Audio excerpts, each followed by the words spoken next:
Oui,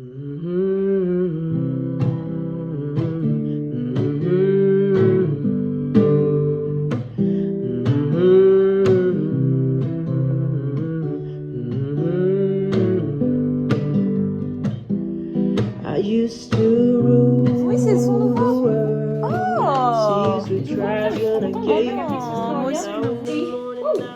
Hello, c'est Estelle. Je suis une grande passionnée d'écriture et j'adore particulièrement la saison du NaNoWriMo. Le Nano, c'est un challenge d'écriture internationale qui consiste à écrire 50 000 mots d'un roman en un mois, soit les fameux 1667 mots par jour. Je l'ai déjà réussi une paire de fois et cette année, j'avais envie de me challenger en vloguant chaque journée. Au programme, la réécriture d'une romance new adulte qui croupit dans mon ordinateur depuis 2022 et beaucoup de souvenirs, j'espère. C'est parti pour un nouvel épisode. Présenter ton roman rapidement, le genre, où est-ce que tu en es, etc. Je suis en train d'écrire une trilogie de fantasy YA, mais qui se veut quand même 15 ans et plus, je pense. En tout cas, au vu de ce qui en ressort avec mes bêta-lectrices, je pense que ça part sur ça. Et j'ai déjà écrit le tome 1, je suis en train de vraiment commencer à peine le tome 2, mais sachant que j'ai déjà l'outline, puisque de base c'était un seul tome qui s'est divisé en deux puisqu'il était trop fat. T'as bêta-lu déjà le tome 1, c'est ça? Le tome 1 a déjà été bêta-lu par deux personnes très cool. Là, je suis en train de reprendre, donc faire une deuxième surtout réécriture de mon tome 1, et en parallèle j'avance un peu sur le tome 2.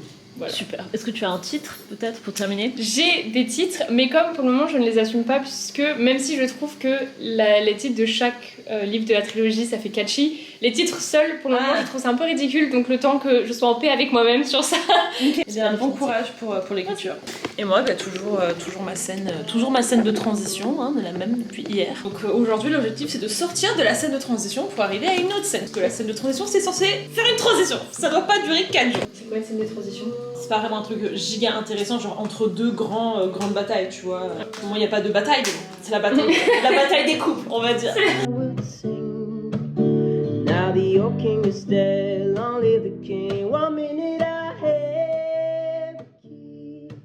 Next to walls were closed on me, and I discovered that my castle stands upon pillars of salt and pillars of sand. I hear Jerusalem bells are ringing, Roman cavalry cries are singing.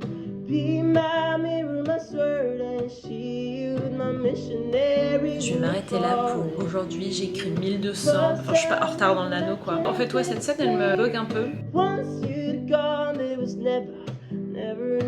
En fait, là, ce qui commence un petit peu à me gêner, c'est que j'ai l'impression que Nézir, il tourne en boucle. Pour le moment, il est tout le temps en train de dire « Ouais, je devrais faire ça, mais je le fais pas. » Et ça me saoule. Et je comprends pas pourquoi. Au bout d'un moment, c'est un peu chiant parce que c'est juste en mode « Mais si tu sais que tu t'auto-sabotes, au bout d'un moment, ça devrait faire une sorte de réaction, tu vois. » Autant quand t'es dans le déni, bah ouais, genre tu te rends pas compte, tu réalises pas et tu continues. Mais là, vu qu'il s'en rend compte, en fait, je sais pas, parce que je me dis, même moi, dans ma vie, il y a des trucs où je savais que c'était moi qui bloquais, mais il y avait quand même peut-être une petite voix en fait que je pense que je devrais travailler. C'est que même si tu sais pertinemment que c'est toi le problème, il y a cette mini voix qui te rassure, qui te dit mais non, peut-être que c'est pas toi, et en fait tu t'accroches à ça, et c'est ça qui fait que ça dure aussi longtemps. Et aussi évidemment la peur de changer et la peur d'oser faire un pas hors de ta zone de confort. Mais du coup il faut que j'arrive à mieux expliquer ça, parce que là j'ai juste l'impression que Nézir il est juste là et il dit non à tout. De base lui il avait aucun problème, il était content et tout, mais en fait il a eu une espèce de petit électrochoc où il s'est mis en tête que c'était malsain de faire ça.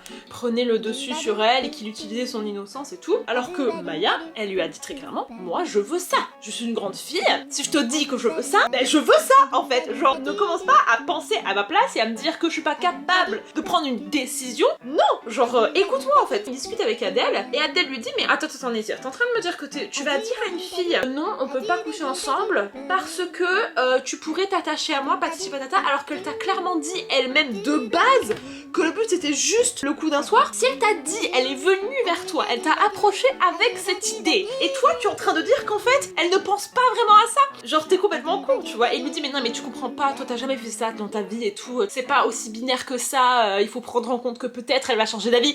Oui non mais on ne sait pas, c'est dans le futur frérot, genre, concentre-toi sur là et maintenant, genre là maintenant t'as envie de faire quoi, t'as envie d'aller la voir ou pas? Bah oui, bah du coup va la voir. Et le monde mais non parce qu'en fait au plus je vais la voir au plus elle risque de s'attacher, et au bout d'un finalement il lui dit en fait Nézir, le problème c'est pas Maya. Le problème c'est que Nézir, pour la première fois de sa vie, n'arrive pas à gérer le fait qu'il soit choisi. Et ça c'est chaud parce que Maya est arrivée et elle a fait You, it's you, babe. Et du coup, il trouve le moyen de retourner le truc pour arriver à dire non mais c'est moi qui prends la responsabilité de dire que alors que non. Et Adèle elle lui dit tu vas lui dire non parce qu'elle a pas d'expérience et que du coup tu considères que parce qu'elle a pas d'expérience du coup c'est grave une romantique et tout genre. Tu te rends compte si jamais à toutes les meufs qui on leur dit non parce qu'elles sont vierges, bah en fait elles couchent avec qui? Elles couchent avec personne tu vois, donc c'est complètement con. Enfin et surtout l'expérience ça se construit sauf évidemment si jamais tu veux vraiment un coup d'un soir qui soit facile etc. Mais en gros là Adèle est en train de dire mais frérot en fait toutes tes excuses tombent à plat. Tu parles à la place de la meuf là. Vous savez que dans les romans c'est vraiment un gros de mes pet peeves quand le mec parle à la place de la meuf et qui pense que lui c'est mieux que elle ce qu'elle veut. Je déteste ça. Et comme Nézir est un petit peu con, il commence un peu à faire ça en partant de sa bonne volonté et Adèle forcément lui dit mais en fait frérot, enfin tu n'as pas compris. Là t'es en train d'être le pire cauchemar de tout le monde en fait. Et après c'est lui qui va se remettre en question. Écoute-la vraiment. Et ça c'est cool que Adèle en fait finalement elle ait plutôt essayé de le dissuader. Donc la psychologie de Nézir me donne un petit peu du fil à retordre parce que je veux pas que ça semble cheap parce que vous voyez un reproche que j'ai pu faire à pas mal de romances que j'ai lues qui casse pas trop pattes un canard tu vois et je veux pas que Nézir son seul trait de personnalité c'est de dire oh là là je suis nulle du coup je fais rien, oh là là je suis vraiment nulle j'ai envie que ça aille un peu plus loin que ça. Je sais que je vais forcément retravailler. Selon monsieur NaNoWriMo je suis à 18 000 mots alors que j'ai pas pris en compte les 3 premiers chapitres, du coup je dois être bien à 20 000 mots. Là il faut que j'accélère, pas que j'accélère le rythme mais en fait je sais qu'il y a des trucs qui vont peut-être un petit peu se couper parce que le but c'est pas que le livre il fasse 150 000 mots et mine de rien il y a quand même après des scènes intéressantes entre Maya et lui et je veux vraiment qu'on voit un petit peu la progression de leur relation. Donc là il faut pas que j'hésite à enclencher la seconde quoi et à aller vite. Du coup je pense que la prochaine scène c'est Nézir va lui rendre sa boucle d'oreille et je pense à la fac et ça va finir de sélection choix parce qu'en gros il va aller la voir à la fac en mode hey tiens ta boucle d'oreille et elle va être en mode oh merci et en fait autour d'elle il va avoir un peu ses potes et il va se sentir pas du tout à sa place. Don't call my name.